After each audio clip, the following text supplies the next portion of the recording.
اعوذ باللہ من الشیطان الرجیم بسم اللہ الرحمن الرحیم۔ عزیز طلباء السلام علیکم، میں ہوں آپ کا معاون و مددگار مشرف محمود اور آپ کو علم و ادب چینل پر خوش آمدید کہتا ہوں۔ امید ہے آپ خوش و خرم ہوں گے۔ اللہ تعالیٰ آپ کو ہمیشہ خوش و خرم رکھے، آمین ثم آمین۔ ہم dear students first year Urdu کی نئی بک کے مطابق لیکچرز کر رہے ہیں، سیریز کا سلسلہ جاری ہے، اور اس حوالے سے ہمارا آج کا مضمون ہے آپ کی کتاب کا سبق نمبر 8، جس میں یہ ایک مضمون شامل ہے پاکستانی زبانیں اور ان کا باہمی رشتہ۔ یہ مضمون ڈاکٹر ممتاز منگلوری صاحب نے تحریر کیا ہے۔ حسب معمول ہم پہلے ذرا اس کو تصویری شکل میں دیکھ لیتے ہیں اور اس کے بعد باقاعدہ ریڈنگ کریں گے۔ جی، یہ ہے ڈاکٹر ممتاز منگلوری جنہوں نے یہ مضمون لکھا ہے، اور یہ آپ کی کتاب متاع نقد و نظر میں شامل ہے۔ تو یہ آپ کتاب کا ٹائٹل دیکھ رہے ہیں۔ اس میں ڈیئر اسٹوڈنٹ بتایا گیا پاکستان کی مختلف زبانوں میں۔ پاکستان ایک وسیع ملک ہے، آپ اس کو کہتے ہیں ملٹی کلچرل کنٹری ہے۔ اس میں اگرچہ ہم وحدت ہیں، ایک قوم ہے، لیکن ہر علاقے ہر صوبے کی اپنی اپنی تہذیب و ثقافت بھی ہے۔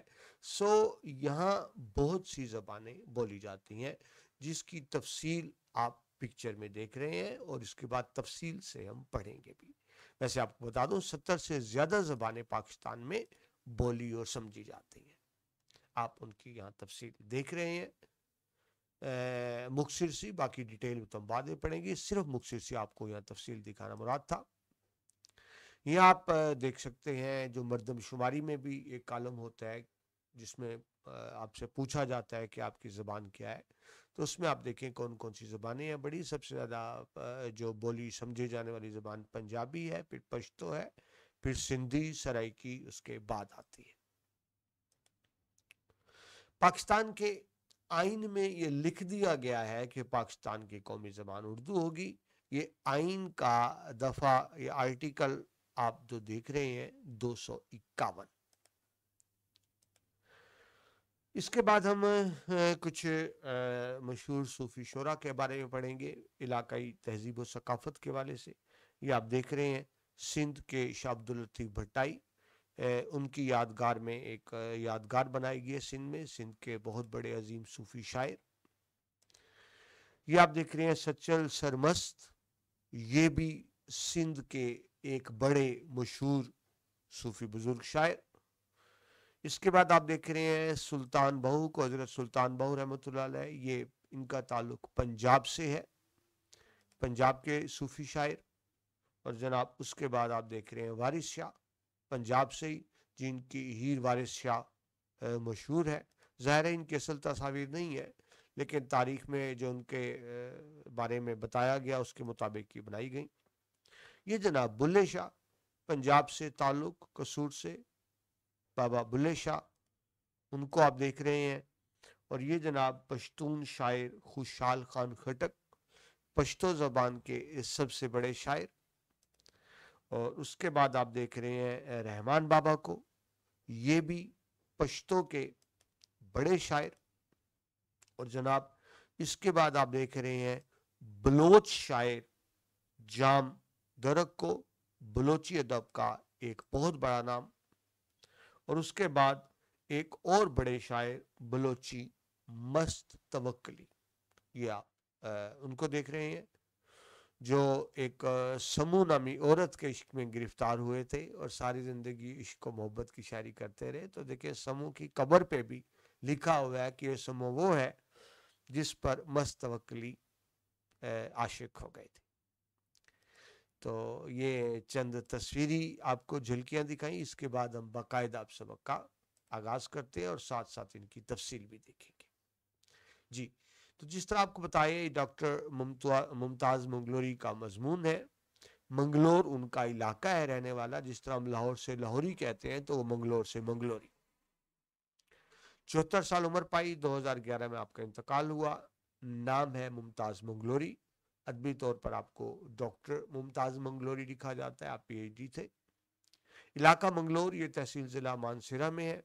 میٹرک آپ نے وہیں سے شیروائی اسکول سے کی، بی اے ایبٹ آباد سے، اور ایم اے کا امتحان آپ نے پنجاب یونیورسٹی سے پاس کیا، ایم اے اردو کا، ایم اے تاریخ بھی کیا، اور اس کے بعد آپ نے 1967 میں پی ایچ ڈی کا امتحان بھی پاس کیا۔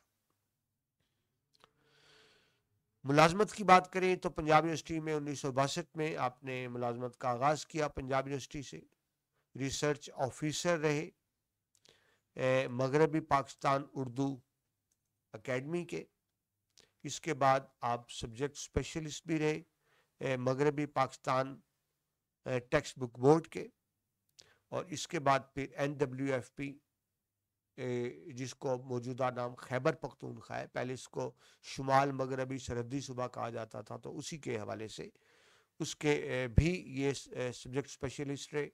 اس کے بعد آپ نے بطور consultant Northern education project Azad Kashmir میں بھی خدمات سر انجام دی، اور اردو کی تعمیر و ترقی کے حوالے سے ہمیشہ آپ پیش رہے۔ آپ کی اہم تصانیف کی بات کریں تو لطف نثر، لطف غزل، متاع لوح قلم، متاع نقد و نظر، ڈاکٹر سید عبداللہ کی اردو خدمات، مختصر تاریخ زبان و ادب ہند کو کے حوالے سے ان کا کافی کام ہے ڈاکٹر ممتاز منگلوری کا، پاکستان میں اردو کے سرکاری قاعدے اور شرر کے تاریخی ناول اور ان کا تحقیقی و تنقیدی جائزہ، یہ آپ کے اہم تصانیف ہے۔ تو اس کے بعد جناب اب ہم باقاعدہ سبق کی ریڈنگ کرتے ہیں اور اس کے معنی اور مفہوم کو سمجھنے کی کوشش کرتے ہیں۔ تو جناب سبق کا آغاز ہوتا ہے کہ پاکستان میں کئی چھوٹی بڑی کئی زبانیں بولی جاتی ہیں، ان میں وطن عزیز کے چاروں صوبوں میں بولی جانے والی زبانوں کے علاوہ شمالی علاقوں اور آزاد کشمیر کی زبانیں بھی شامل ہیں۔ یہ زبانیں اپنے اپنے علاقوں کے عوام کی امنگوں، آرزوؤں، جذبات، احساسات اور طریقے تمدن و معاشرت کی آئینہ دار ہیں۔ ان میں لوک اور تحریری ادب کا بیش بہا ذخیرہ موجود ہے، جو مجموعی طور پر اس تہذیب و ثقافت کے خد و خال کو نمایاں کرتا ہے، جسے ہم پاکستانی تہذیب و ثقافت کہتے ہیں۔ ٹھیک ہے، اس ریڈنگ کی اب ہم مفہوم کی طرف آتے ہیں۔ پاکستان میں کئی چھوٹی بڑی زبانیں، دیکھیے زبان چھوٹی یا بڑی نہیں ہوتی، زبان تو زبان ہوتی ہے، یہاں بڑی سے مراد یہ ہے جو زیادہ لوگ بولتے ہیں، زیادہ علاقوں میں بولی جاتی ہے، اس کو بڑی زبان کہا گیا، اور جو کم لوگ بولتے ہیں اور محدود علاقوں میں بولی جاتی ہے اس کو چھوٹی زبان کہا گیا۔ ورنہ ذہن میں رکھیں پاکستان کی ہر زبان محترم ہے اور ہمیں اس سے محبت ہے۔ وطن عزیز کے چاروں صوبوں کے علاوہ شمالی علاقہ جات، پاکستان میں تو 4 باقاعدہ صوبے ہیں، ویسے گلگت بلتستان کو بھی صوبہ اختیارات حاصل ہے۔ اس کے علاوہ انتظامی طور پر شمالی علاقہ جات ایک پہلے الگ تھے لیکن اب وہ خیبر پختونخوا میں شامل ہو گئے، آزاد کشمیر ہے۔ تو ان سب علاقوں میں اپنی اپنی زبانیں بھی بولی جاتی ہیں، جس کو ہم علاقائی زبانیں کہتے ہیں، لیکن ان کو علاقائی زبانیں نہیں کہا جانا چاہیے، وہ قومی زبانیں ہی کہلانے کی مستحق ہے۔ یہ زبانیں اپنے اپنے علاقے کی امنگوں کہتے ہیں جی، خواہشات کو، آرزوؤں بھی خواہش امنگ کے معنی میں آئے گا، جذبات، احساسات اور طریقے تمدن و معاشرت کی آئینہ دار ہے۔ اب نیچے مشکل الفاظ دیکھیں، اب تمدن کہتے ہیں رہن سہن، طرز معاشرت، جس کو انگلش میں آپ کہتے ہیں نا لیونگ سٹائل، تو یہاں یہ لیونگ سٹائل کے معنی میں استعمال ہوگا۔ تمدن تو طریقے تمدن، اور معاشرت اجتماعی زندگی۔ تو بتانا یہ چاہ رہے ہیں کہ ایک زبان کے اندر وہ زبان صرف ایک ذریعہ نہیں ہوتی گفت و شنید کا، بلکہ زبان کے اندر ایک علاقے کی، ایک قوم کی، ملک کی پوری تہذیب موجود ہوتی ہے۔ یعنی کسی بھی زبان کے ذریعے، زبان کے الفاظ کے ذریعے آپ اس قوم کی جذبات کے بارے میں جان سکتے ہیں، احساسات کے بارے میں جان سکتے ہیں، ان کے رہن سہن، طور طریقے، ان کی اجتماعی زندگی، یعنی ان کا لباس، رہن سہن، خوشیاں، غم، مزاج، ان کے رجحانات، ان سب چیزوں کے بارے میں جان لیتے ہیں۔ تو پھر دہرا دو، زبان صرف جذبات الفاظ کے اظہار کا طریقہ نہیں ہے، بلکہ کسی بھی زبان میں اس قوم کی پوری کلچر، تہذیب، سیولائزیشن شامل ہوتی ہے اور چھپی ہوتی ہے۔ کسی بھی زبان کے ذریعے آپ کسی بھی قوم کی تہذیب اور معاشرت کو سمجھ سکتے ہیں۔ ان میں لوک ادب، لوک ادب وہ ادب جو عوامی طور پر ہوا، یعنی مطلب ضروری نہیں کہ کوئی بہت بڑے شاعر ادیب نے لکھا ہو، عام طور پر میں لوک ادب کے رائٹر کا پتہ بھی نہیں ہوتا، یعنی وہ کہانیاں، وہ داستانیں، وہ جو نسل در نسل ہم تک منتقل ہوئی ہیں، وہ نثر بھی ہو سکتی ہے، ابھی شاعری بھی ہو سکتی ہے، اس کے رائٹر کا نہیں پتہ ہوتا، اس کو لوک ادب کہتے ہیں، یعنی ایسا ادب جو نسل در نسل ہم تک منتقل ہوا۔ بیش بہا کہتے ہیں قیمتی، بہت زیادہ۔ تو ہمارے پاس ان زبانوں کا جو مختلف علاقوں میں بولی جاتی ہیں ایک قیمتی خزانہ موجود ہے، اور یہ ساری زبانیں ہی ہمارے لیے قابل عزت، قابل احترام اور قابل محبت ہے، کیونکہ انہی زبانوں میں ہماری تہذیب چھپی ہوئی ہے۔ یہ وضاحت کے لیے آپ کو بتا دوں، زبانیں ہمارے ملک میں جو تازہ سروے کے مطابق 77 زبانیں بولی جاتی ہیں، 77 زبانیں ہمارے ملک میں، جن میں سے 66 زبانیں مقامی لوکل ہے، اور 9 ایسی زبانیں ہیں جو مقامی تو نہیں، غیر ملکی زبانیں ہیں، جس طرح انگریزی ہو گئی، غیر ملکی زبانیں ہیں لیکن یہاں بولی جاتی ہیں۔ تو 68 مقامی زبانیں اور 9 غیر ملکی زبانیں، یعنی کل 77 زبانیں پاکستان میں بولی جاتی ہیں۔ آگے چلیے، یہ زبانیں مخصوص علاقوں کے تعلق سے بظاہر ایک دوسرے سے مختلف سے، بظاہر لگتا مختلف ہے، ظاہر ہے سندھ میں اور زبان بولی جا رہی ہے، بلوچستان میں اور بولی جا رہی ہے، خیبر پختونخوا میں اور بولی جا رہی ہے، پنجاب میں کچھ اور بولی جا رہی ہیں، ٹھیک ہے جی۔ لیکن اگر بغور دیکھا جائے تو ان میں گہرے تاریخی، تمدنی اور روحانی رشتے قائم ہیں، یعنی کہیں نہ کہیں یہ زبانیں آپس میں جڑی ہوئی ہیں۔ کس طرح جڑی ہوئی ہیں اس کی وضاحت سمجھ لیں۔ پہلی بات تو کیونکہ ان کا تعلق ایک ہی خطے سے ہے، اور آپ کو پتہ ہے خطے میں لوگ آتے جاتے ہیں، ملتے ملاتے ہیں۔ اب یہ تو نہیں کہ پنجاب کے لوگ صرف پنجاب میں رہتے ہیں، پنجاب کے لوگ آپ کو پورے پاکستان میں پھیلے نظر آئیں گے۔ آپ خیبر پختونخوا کی بات کریں تو وہاں جو ہمارے پشتون بھائی ہیں آپ کو پنجاب میں بہت زیادہ نظر آتے ہیں، سندھ میں نظر آتے ہیں، وہ بھی پورے پاکستان میں پھیلے ہوئے ہیں۔ تو اس طرح جب لوگوں کا باہمی رابطہ ہوتا ہے، تعامل ہوتا ہے، جس کو انگلش میں آپ انٹریکشن کہتے ہیں، تو جب دو مختلف لوگ ملیں گے، دونوں کی زبانیں مختلف ہوں گی، تو یقیناً وہ ایک دوسرے پر اثرات ڈالیں گے۔ یعنی اگر ایک پنجابی اور سندھی بہت عرصے تک اکٹھے رہے تو آپ دیکھیں گے سندھی کو پنجابی کے بہت سے الفاظ آتے ہوں گے، اور اس طرح پنجابی کو سندھی کے بہت سے الفاظ آتے ہوں گے۔ صرف الفاظ کی بات نہیں، ان کے لہجوں میں فرق آ جائے گا۔ پنجابی بولتے ہوئے آپ کو اس میں سندھی لہجہ نظر آئے گا حالانکہ وہ پنجابی ہے، اور سندھی میں آپ کو پنجابی لہجہ نظر آئے گا حالانکہ وہ سندھی ہے۔ تو اس طرح جب لوگوں کا آپس میں رابطہ ہوتا ہے تو پھر زبانیں، اس کا اثر زبانوں پر بھی پڑتا ہے۔ اب دیکھیے، اسلام سے پہلے بھی جو عرب کے تاجر تھے تمام دنیا میں جاتے تھے، تو جہاں جہاں جاتے تھے وہاں عربی کے اثرات آپ کو موجود نظر آتے ہیں، اور اس طرح پھر جب عرب اسلام قبول کیا تو اسلام کی آمد کے بعد، اسلام کی رحمت کے بعد، وہی تاجر پوری دنیا میں جہاں جہاں گئے انہوں نے اپنا مال اسباب تو بیچا، لیکن ساتھ ساتھ دین کی تبلیغ بھی کی، یوں دین پوری دنیا میں پھیلا۔ یعنی آپ یوں سمجھے کہ دین پھیلانے میں مسلمان تاجروں کا بہت بڑا کردار ہے۔ تو جہاں وہ گئے وہ اپنا دین ساتھ لے کر گئے، تو دیکھیں وہ صرف دین نہیں لے کے گئے، زبان بھی تو ساتھ لے کر گئے نا۔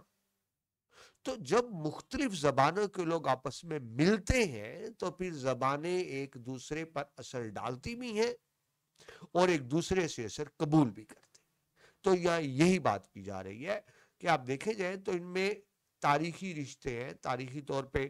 اب دیکھیں آج جو پنجاب کیسے کسی وقت پنجاب میں نہیں تھے، کسی اور صوبے میں تھے، ٹھیک ہے۔ یا آپ یہ سمجھ لیں کہ محمد بن قاسم کی جب بات کرتے ہیں تو وہ تو ملتان تک فتح کر کے آ گئے تھے، تو یوں سمجھے ملتان تک سندھ آ گیا تھا، تو تاریخی رشتے ہو گئے۔ تمدنی طرز معاشرت، لیونگ سٹائل متاثر کرتا ہے۔ روحانی رشتے یعنی وہ جو باطنی یا غیر جسمانی رشتے ہوتے ہیں، اسپرچل ریلیشنز ہوتے ہیں، کہ دیکھیے جب ایک علاقے کے کوئی شخصیت ہے، بڑی شخصیت ہے، اس کے اثرات دوسرے علاقے کے لوگ قبول کریں گے تو صرف اثرات قبول نہیں کریں گے، شخصی اثرات نہیں آئیں گے، زبان کے اثرات بھی آئیں گے، جس کو کہا گیا روحانی رابطے۔ خاص طور پہ یہ بات کی جا رہی ہے برے صغیر میں جو صوفیہ کرام جنہوں نے اسلام پھیلایا ان کے حوالے سے۔ آگے چلیے، ان زبانوں کی تاریخ بتاتی ہے کہ ان کی نشو و نما جنوبی ایشیا میں، یہ پاکستان اور بھارت اور بنگلہ دیش جو پہلے ایک ہی ملک تھا انگریزوں کے دور میں، اس کو جنوبی ایشیا کہا جاتا تھا، ساؤتھ ایشیا، ٹھیک ہے جی۔ تو یہی بڑے 3 کنٹریز ہیں اس کے اندر۔ تو جنوبی ایشیا میں مسلمانوں کے دور اقتدار کی مرہون منت ہے۔ مرہون منت کہتے ہیں جی احسان مند کو، ٹھیک ہے جی۔ برے صغیر میں آپ یقینی تاریخ جانتے ہیں کہ مسلمانوں کی آمد سے پہلے، خاص طور پہ مغل حکمرانوں کی آمد سے پہلے، ہندوستان ایک ملک نہیں تھا، مختلف آزاد ریاستیں تھیں، جب مختلف لوگ حکمران تھے تو اس طرح لوگوں کا آپس میں آنا جانا کم تھا، یعنی کوئی سینٹرل گورنمنٹ نہیں تھی۔ لیکن جب مغل آئے، انہوں نے پورے ہندوستان پر قبضہ کیا تو ایک سینٹرل گورنمنٹ قائم کی گئی، مرکزی حکومت قائم کی گئی، یعنی پورا ملک ایک ہی حکومت کے تابع ہو۔ تو بات سمجھیے، جب پورا ملک ایک ہی حکومت کے تابع ہوگا، ایک ہی گورنمنٹ ہوگی، ایک ہی طرح کے قوانین ہوں گے، تو پھر لوگوں کا آنا جانا زیادہ ہوگا، کیونکہ وہ ایک ہی ملک ہے۔ تو اس طرح مغلوں کے آنے کے بعد لوگوں کا انٹریکشن آپس میں بڑھا، ٹھیک ہے۔ تو اس حوالے سے کہا جا رہا ہے کہ جنوبی ایشیا میں جو مسلمانوں کا اقتدار ہے اس کے بعد ان زبانوں نے بڑی ترقی کی، کیونکہ لوگوں کا ملنا جلنا آنا جانا زیادہ ہوا، خاص طور پہ تجارت کے حوالے سے۔ اب جب لوگ ملے تو وہ بات ایک دوسرے سے الفاظ سیکھے بھی اور ایک دوسرے کے کو الفاظ سکھائے بھی، تو لہٰذا ان کا ذخیرہ الفاظ، یعنی جو ووکیبلری جس کو آپ کہتے ہیں الفاظ، رسم الخط، رسم الخط کہتے ہیں رائٹنگ سٹائل، یعنی کسی زبان کو لکھنے کی معیاری صورت، جو آپ الفابیٹس حروف ابجد لکھتے ہیں تو اس کو رسم الخط کہتے ہیں، رائٹنگ فونٹ ہی کہہ لیا۔ روزمرہ، روزمرہ اس زبان کو کہتے ہیں جو عام لوگ گفتگو میں استعمال کرتے ہیں، ادبی زبان نہیں۔ ادب میں دیکھیے اور طرح کی زبان استعمال ہوتی ہے، لیکن عام لوگوں کی زبان ظاہر ہے اس طرح سے نہیں ہوتی، جو عام لوگوں کی زبان ہے اس کو روزمرہ کہتے ہیں۔ میں آپ کو ذرا بطور مثال فرق بتاؤں کہ عام لوگوں کی زبان اور ادبی زبان میں کیا فرق ہوتا ہے۔ کوئی ادیب شاعر تھے نا، وہ چینی بہت کم لیتے تھے چائے میں، تو ان سے کہا گیا جناب آپ کتنی چینی لیں گے؟ تو انہوں نے جواب دیا حضور بقدر اشک بلبل چینی ڈال دیجئے، بقدر مقدار کوانٹیٹی، اشک آنسو، یعنی جو بلبل روتا ہے تو بلبل کے رونے سے جو آنسو کا قطرہ گرتا ہے بس اتنی چینی ڈال دیجئے، یہ ہوگی ادبی زبان۔ اور عام روزمرہ کی زبان کیا ہوگا؟ بھئی تھوڑی جی چینی پا دے، تھوڑی سی چینی ڈال دے۔ تو یہ آپ کو فرق بتایا میں نے، عام زبان، روزمرہ زبان اور ادبی زبان، ٹھیک ہے، یہ ہو گیا روزمرہ۔ اس کے بعد چلیں جی، روزمرہ کے بعد محاورات۔ محاورات کچھ ایسے جملے ہوتے ہیں، یعنی الفاظ کا کچھ ایسا مجموعہ ہوتا ہے جہاں الفاظ اپنے اصل معنوں میں نہیں استعمال ہوتے، یعنی اصل معنی کچھ اور ہوتا ہے لیکن ہم اسے کسی اور معنوں میں استعمال کر رہے ہوتے ہیں۔ اس طرح مثال دو آپ کو، کہتے ہیں یہ منہ اور مسور کی دال۔ اب مسور کی دال تو کھانے کی چیز ہے، لیکن یہاں مسور کی دال اپنے اصل معنوں میں استعمال نہیں ہوئی، یہاں مطلب ہے کہ تم اپنی شکل تو دیکھو اور اپنے کام بھی دیکھو۔ تو اس طرح محاورہ اس کو کہتے ہیں جو الفاظ اپنے حقیقی معنی سے ہٹ کر استعمال ہو، وہ محاورہ ہو گیا۔ تلمیحات، تلمیح کیا ہوتا ہے؟ جب آپ کلام میں کسی واقعے کی طرف اشارہ کہ مشہور واقعہ، وہ قرآن آیت ہو سکتی ہے، حدیث ہو سکتی ہے، قول قصہ کہانی ہو سکتی ہے، ٹھیک ہے، وہ جو غالب کا مشہور شعر ابن مریم ہوا کرے کوئی میرے دکھ کی دوا کرے کوئی، تو ابن مریم یہ تلمیح ہے، اشارہ حضرت عیسیٰ علیہ السلام کی طرف ہے جو مردوں کو زندہ کر دیا کرتے تھے، ٹھیک ہے جی، تو اس کو کہیں گے تلمیح، اشارہ۔ ضرب الامثال، ضرب الامثال ہوتی ہیں مشہور کہاوتیں، یعنی وہ کہاوتیں جو ہم نسل در نسل سنتے چلے آ رہے ہیں، ان کو ضرب الامثال کہیں گے۔ آگے ہے جی روایات۔ روایات نقل شدہ بات یا کہانی، یہ باتیں جو نقل کی کہ میں نے یہ فلاں سے سنا، اس سے فلاں سے سنا، فلاں سے، اس کو کہیں گے روایت۔ یہ لفظ حدیث میں آتا ہے کہ یہ فلاں نے یہ حدیث روایت کی ہے، یعنی وہ بات جو ہم دوسروں سے نقل کرتے ہیں۔ حکایات، نصیحت آموز قصے کہانیاں. ٹھیک ہے جی, تو میں نے ایک ایک لفظ کی آپ کو وضاحت کر دی. تو اب ذرا جملے کو دوبارہ دیکھیں. تو کہتے ہیں کہ اس طرح جب زبانوں کا آپس میں ملاپ ہوتا ہے, ایک دوسرے پہ اثرات ڈالتے ہیں, تو پھر زبانوں میں نئے نئے الفاظ بھی شامل ہوتے ہیں, روزمرہ بھی شامل ہوتے ہیں, محاورات بھی شامل ہوتے ہیں, تلمیحات بھی نئی نئی آتی ہیں, ضرب الامثال بھی آتی ہیں, روایات اور حکایات بھی آتی ہیں. یوں زبان کا دامن وسیع ہوتا ہے. ٹھیک ہے جی. اور اینڈ میں بات کر دی گئی, یہ حقیقت واضح ہے کہ یہ زبانیں اسلامی تشخص رکھتی ہیں. دیکھیے, مذہب کا انسان کی زندگی پر بہت گہرے اثرات ہوتے ہیں. کیوں کہ وہ شعوری طور پر بھی اور لاشعوری طور پر بھی مذہب کے مطابق زندگی گزارنے کی کوشش کرتا ہے. تو کیونکہ پاکستان کی ہم بات کریں, پاکستان میں 97% سے زیادہ, 100 میں 97 سے زیادہ مسلمان ہیں, تو یہ بات پھر یقینی طور پہ سمجھی جا سکتی ہے کہ ان تمام زبانوں پر اسلام کے اثرات بھی غالب ہیں. مثلا آپ کو مثال دیتا ہوں. اسلام سب سے پہلے سندھ میں آیا, آپ جانتے ہیں. سب سے پہلے سندھ کے لوگ اسلام کی دولت سے مشرف ہوئے. تو آپ دیکھیں, جب کیونکہ پہلے سندھ میں اسلام آیا, تو قرآن پاک کا سب سے پہلے ترجمہ بھی سندھی زبان میں ہوتا ہے. یعنی جب ہم علاقائی زبانوں کی بات کرتے ہیں, برِ صغیر پاک و ہند کی بات کرتے ہیں, تو جس زبان میں سب سے پہلے ترجمہ ہوا قرآن پاک کا, وہ سندھی زبان تھی, کیونکہ سندھ سب سے پہلے, اسلام سب سے پہلے سندھ میں آیا. تو یوں ہم اپنی زبان پر بھی مذہب کے اثرات کو واضح طور پر دیکھ سکتے ہیں. آگے چلیے جی. یہی بات جو میں نے آپ کو بات کی کہ زبان پر مذہب کے اور دین کے اثرات ہوتے ہیں, تو دین کے اثرات کا کس طرح ہوں گے کہ جو لوگ دین پھیلاتے ہیں ان کے اثرات ہوتے ہیں. اور وہ کون ہوتے ہیں؟ صوفیہ اکرام, علماء اکرام. اب دیکھیں, برِ صغیر پاک و ہند میں اسلام ظاہر بزرگان نے پھیلایا, جو صوفیہ اکرام تھے ان میں پھیلایا.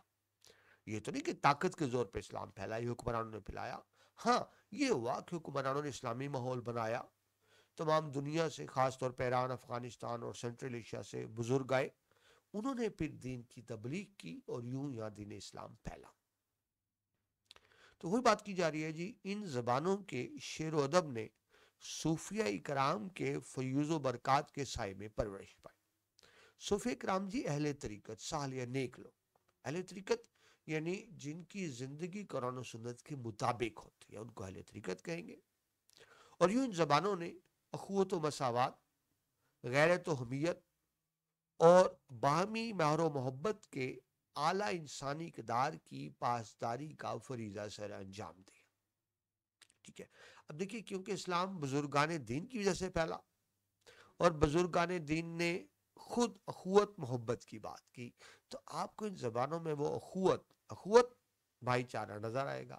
مساوات, اسلام تو برابری کا دین ہے نا, ایک ہی صف میں کھڑے ہو گئے محمود و ایاز, نہ کوئی بندہ رہا نہ کوئی بندہ نواز.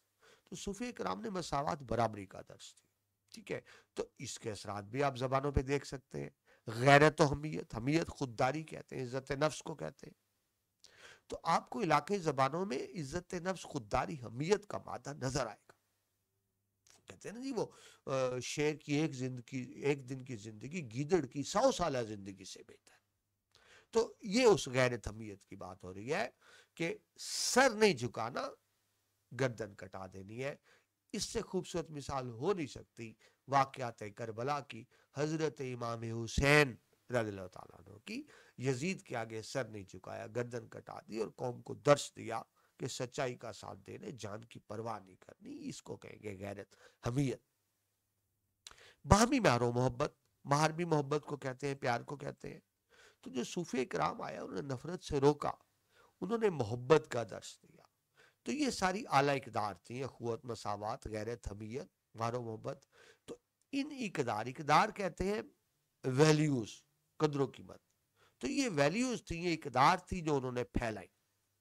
تو جب ان صوفیہ اکرام نے اقدار پھیلائیں, ان ویلیوز کو پروموٹ کیا, ان رویوں کو پروموٹ کیا, ان رویوں کو عوام میں پھیلایا, تو اس کا نتیجہ کیا نکلا کہ پھر انہی چیزوں کے گہرے اثرات اب زبان پر بھی دیکھ سکتے ہیں. ڈیئر اسٹوڈینٹس، مجھے ایک بات کرنا چاہوں گا. بعض اوقات آپ دیکھ رہے ہیں میں انگلش لفظ بول رہا ہوں اردو پڑھاتے ہوئے، تو میں سمجھتا ہوں یہ استاد کی کوئی قابلیت نہیں ہے. ٹھیک ہے، بعضوں نا قابلیت روب ڈالنے کے لیے انگریزی کے لفظ شامل کرتے ہیں. میرا خیال ہے اردو میں پڑھاتے ہوئے یہ کوئی قابلیت نہیں ہوتی استاد کے انگریزی کے لفظ بولے، لیکن میں مجبوراً بولتا ہوں. کیا کیا جائے، بعض الفاظ ایسے ہوتے ہیں جو طلباء کو اردو میں سمجھ نہیں آتے، تو ان کو سمجھانے کے لیے مجھے مجبوراً انگریزی کے لفظ بولنے پڑتے ہیں. وگرنہ اردو کا دامن اتنا وسیع ہے کہ ہم ہر چیز کی اردو میں بطریق احسن وضاحت کر سکتے ہیں. لیکن وہی بات، میں کوئی شوق سے نہیں بولتا، میں مجبوراً بولتا ہوں انگریزی کے لفظ. تو اس پر میں معذرت بھی کرتا ہوں آپ سے. جی آگے چلیں.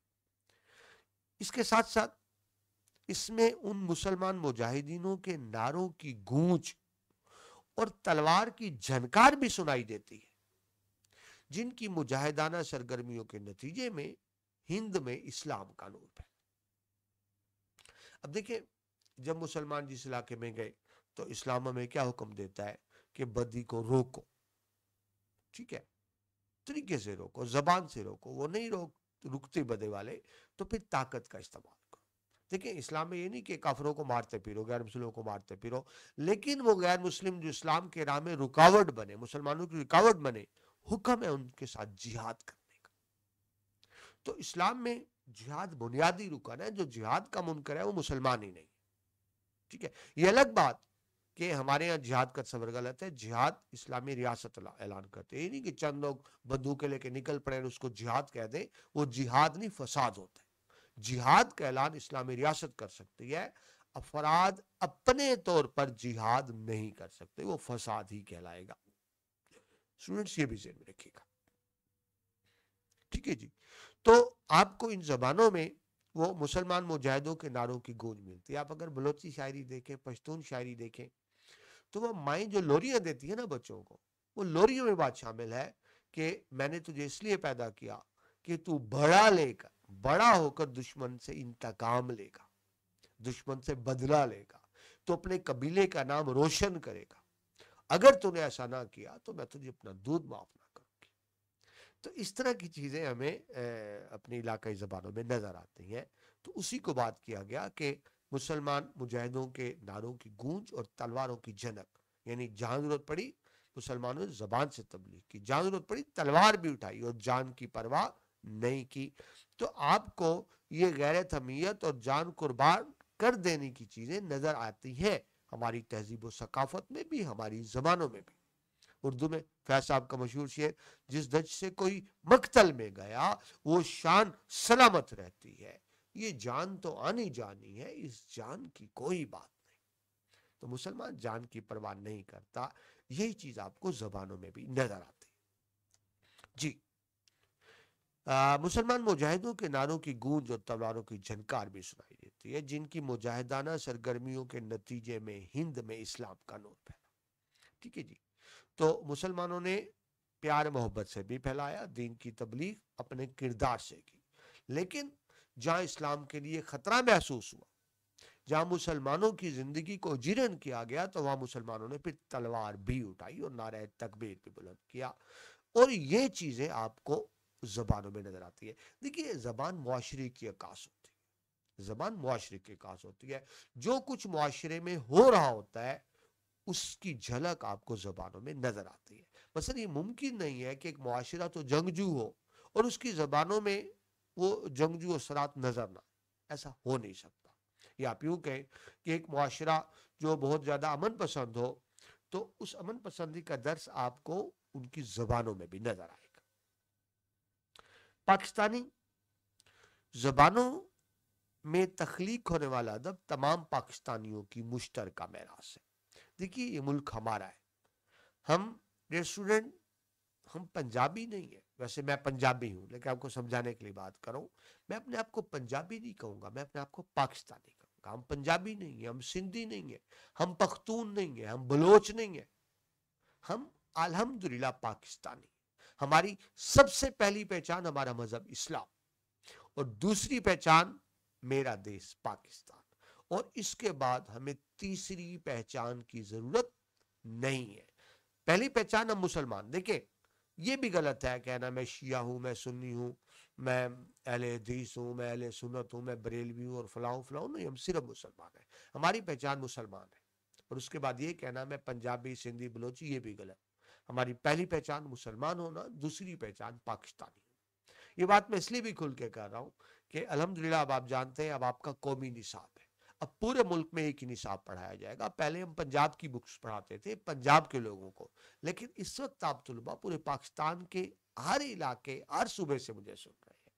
تو اس لیے یہ ضروری ہے کہ ہم اس چیز کو فروغ دیں، قومی ادب کو فروغ دیں اور تمام زبانوں سے محبت کریں. اس لیے کہا گیا کہ یہ زبانیں تمام پاکستانیوں کی مشترکہ میراث ہے.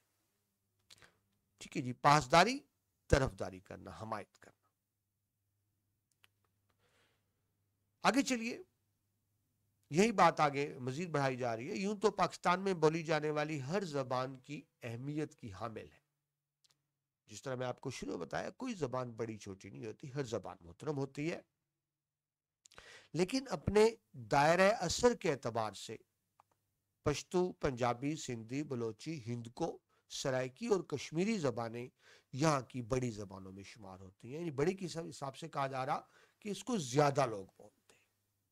اور چھوٹی کا مطلب یہ ہے کہ یہ نہیں کہ قدر و قیمت میں چھوٹی ہے، یہ اہمیت میں چھوٹی ہے، مطلب اس کو کم لوگ بولتے ہیں.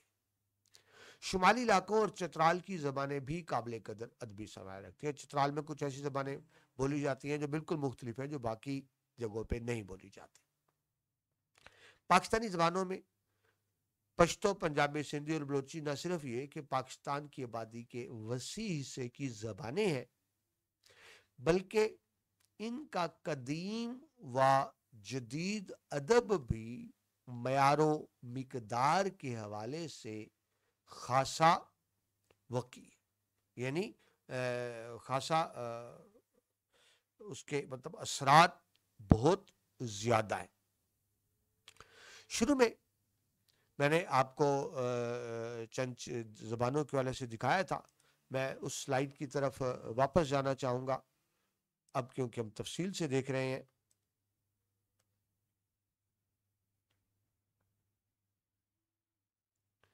تو جی، اب سب سے پہلے آپ یہ دیکھیں، یہاں میں نے بہت تفصیل سے آپ یہ دیکھیں کہ یہ گرین دکھایا گیا اردو کو. ٹھیک ہے جی. اب یہ دیکھیں، آپ غور کریں اس تصویر پر، آپ کو گرین سب سے کم نظر آ رہا ہے. آپ حیران نہ ہوئیے. مطلب یہ ہے کہ جسے کہتے ہیں نا مادری زبان، مدر لینگویج، وہ پاکستان میں بہت کم جگہوں پہ. یہ آپ کو پتا ہو، انڈیا کا ایک صوبہ ہے اتر پردیش، جس کو ہم یو پی کہتے ہیں. یہ صوبہ پورے پاکستان سے بڑا، تو وہاں کے لوگوں کی مدر لینگویج اردو ہے. تو اس تصویر کو غور سے دیکھیں، آپ کو سمجھ آ جائے گی کہ بہت کم جگہ ہیں جن کی مدر لینگویج اردو ہے، جن کی مادری زبان اردو ہے. ٹھیک ہے، اردو گرین میں لکھا ہوا ہے، تو آپ کو بہت کم نظر آ رہی ہے. ٹھیک ہے جی. تو جبکہ باقی آپ کو اس سے زیادہ نظر آ رہے ہیں. ٹھیک ہے جی. تو اس میں آپ دیکھیں، بلوچی کو دیکھیں، بلتی کو دیکھیں. ٹھیک ہے جی. یہ تمام زبانیں آپ کو اس میں تفصیل سے نظر آ رہی ہیں. اسی طرح سے اگر آپ دوسری تصویر کو دیکھیں تو اس میں مزید وضاحت موجود ہے کہ آپ یہ دیکھیں، یہاں اس تصویر میں گرین کلر جو ہے پنجابی زبان کا ہے. تو آپ دیکھیں کہ سب سے زیادہ جو زبان بولی اور سمجھی جا رہی ہے پورے ملک میں پنجابی ہے. اس کی وجہ بھی سمجھ آتی ہے کہ پنجاب کی آبادی سب سے زیادہ ہے. پنجاب آبادی کے لحاظ سے سب سے بڑا صوبہ. دیکھیے، رقبے کے لحاظ سے بلوچستان سب سے بڑا صوبہ ہے، آبادی کے لحاظ سے پنجاب ہی سب سے بڑا صوبہ ہے. تو یہ کامن سینس کی بات ہے، یہ عقل مانتی ہے کہ پنجابی زبان پاکستان میں سب سے زیادہ بولی اور سمجھی جاتی ہے. اسی طرح آپ یہاں باقی زبانوں کو بھی دیکھ سکتے ہیں. ٹھیک ہے جی. یہ تفصیل بتانے کا مطلب ہے کہ اچھی طرح سے آپ کو ذہن نشین ہو جائے. اب ہم ذرا یہ اسٹیٹس بھی دیکھ لیتے ہیں. یہ آپ مختلف مردم شماری دیکھ رہے ہیں، 51 کی، 61 کی، 81 کی، 98 کی اور 2017 کی. تو 2017 کی مردم شماری کے مطابق 37% سے زیادہ لوگ پنجابی بولتے ہیں. ٹھیک ہے جی. 18% سے زیادہ لوگ پشتون، تقریباً 14.5% سندھی، 12% سرائکی، اور جن کی مدر لینگویج اردو ہے صرف 7%، بلوچی زبان 3%، دیگر 6%. تو آپ یوں دیکھیں کہ سب سے زیادہ پنجابی ہے زبان. یہ جو کتاب میں آپ کی ترتیب دی گئی ہے مضمون میں، وہ ترتیب میرے خیال میں درست نہیں ہے. اگر اس کو ترتیب سے دیکھا جائے تو اس حوالے سے دیکھیں، میں نے بھی آپ کو بات کی زبانیں سب برابر ہیں، لیکن اگر اس حوالے سے ترتیب بتائیں کہ کون سی زبان زیادہ بولی جاتی ہے، تو پہلے نمبر پہ آپ دیکھیں پنجابی ہے، پھر پشتون ہے، پھر سندھی ہے، پھر سرائکی، پھر اردو، پھر بلوچی اور دیگر. اردو کم علاقوں میں بولی جاتی ہے، لیکن ذہن میں رکھیں یہاں اس کا مطلب یہ نہیں ہے کہ کم بولی جاتی ہے، سمجھی پورے ملک میں جاتی ہے. ٹھیک ہے جی، یعنی تمام ملک کے لوگ اس کو بول اور سمجھ سکتے ہیں. ان تصویروں کے بعد واپس آتے ہیں جی ہم اپنے ٹیکسٹ کی طرف. یہاں میں کوشش کرتا ہوں جی، کہیں غلطی ہو جائے تو میں معذرت چاہوں گا. کوشش کرتا ہوں مختلف لہجے دکھانے کی. یہ آپ کو بتانے کا مطلب ہے کہ ہم نے ابھی بار بار ایک چیز پڑھی کہ زبانوں کے اثرات ہوتے ہیں. ہر زبان کے دوسری زبان پر اثرات ہوتے ہیں. جب ہم پاکستان کی مختلف زبانیں دیکھتے ہیں تو ہمیں نظر آتا ہے کہ ان میں بہت سے الفاظ ملتے جلتے ہیں. مثلا ایک جملہ میں نے آپ کے سامنے لکھا ہے اردو کا: اللہ آپ کو ہمیشہ خوش و خرم رکھے اور ہر آزمائش میں کامیاب کرے. یہ اردو کا جملہ. اب ذرا دیکھتے جائیں اسی جملے کو جب میں پنجابی میں بولتا ہوں تو بہت سے الفاظ ایک جیسے ہیں. اللہ تانوں ہمیشہ خوش رکھے تے ہر اوکھے ویلے وچ کامیاب کرے. تو اب دیکھیں بہت سے الفاظ ہیں جو ریپیٹ ہوئے. اسی کو سندھی میں اگر ہم دیکھیں: اعلیٰ توہان کی ہمیشہ خوش رکھی ہر آزمائش کامیاب رکھی. تو دیکھیں کہیں نہ کہیں آپس میں تعلق بن رہا ہے. اس کو جو ہم بلوچی میں کہیں گے: اعلیٰ ہر آزمائش مداموش سو حمد باکند. مجھے سوری زبانیں آتی نہیں ہیں تو میں صرف کوشش کر رہا ہوں. یعنی میں جو لفظ بول رہا ہوں مختلف زبانوں کے تو ان کو آپ سٹینڈرڈ نہ سمجھیے گا، صرف میری کوشش سمجھیے گا کہ میں بہرحال ان زبانوں سے نابلد ہوں. پشتو میں اسی جملے کو کہیں گے: اعلیٰ دے تل خوشحالہ واپے ہزا از موئنہ کی اریالی وساتی. اور سرائکی میں اس کو کہیں گے: اللہ تاکو خوش رکھے تے ہر اوکھے ویلے وچ کامیابی دے وے. تو اگرچہ میرا لہجہ معیاری نہیں ہے خاص طور پہ سندھی بلوچی پشتو کے والے سے، لیکن یہ صرف آپ کو بتانے کا مطلب یہ ہے کہ زبانوں کے ایک دوسرے پر کتنے اثرات پڑتے ہیں. آپ کو بہت سے ایسے الفاظ نظر آئیں گے جو ان تمام زبانوں میں مشترک ہیں. آگے آپ کی کتاب میں بتایا گیا کہ سندھ کے شاہ عبداللطیف بھٹائی ہیں، سچل سرمست. پنجاب کے سلطان بہو وارث شاہ بلے شاہ. صوبہ سرحد کے خوشحال خان کھٹک رحمان بابا. بلوچستان کے جام درگ اور مستوکلی سب کے ساتھ رحمت اللہ علیہ. پاکستانی ادب کی وہ عظیم شخصیات ہیں جن کے شاعرانہ کارناموں پر ہر پاکستان کو بجا طور پر فخر ہے. تو ڈیئر اسٹوڈنٹ، آپ کی کتاب میں صرف نام ہے، یا مناسب ہے کہ ان کی تفصیل بھی آپ کے سامنے رکھی جائے. تو یہ تصویر دیکھیے جی، شاہ عبداللطیف بھٹائی رحمت اللہ علیہ 1690 سے 1751 سندھ کے عظیم صوفی شاعر ہے. آپ کا کلام شاہ جو رسالوں کے نام سے شائع ہوا، جو سندھی زبان کا بڑا ہی معتبر کلام اور بہت سی زبانوں میں ترجمہ ہو چکا. ایسے ہی سچل سرمست، یہ بھی سندھی زبان کے ایک بڑے شاعر رحمت اللہ علیہ. آپ کو سندھ کا ہفت کلیم، ہفت کہتے ہیں 7، آپ کو 7 زبانوں پہ عبور حاصل تھا اور 7 زبانوں میں آپ کا کلام ہے. ہفت کلیم صوفی بزرگ شاعر ہے. 9 لاکھ سے زیادہ اشعار آپ نے کہے، اور ظاہر ہے جس طرح آپ کو بتایا مختلف زبانوں میں کہے، لیکن ظاہر ہے زیادہ سندھی میں ہے، سندھ کے بڑے شاعر.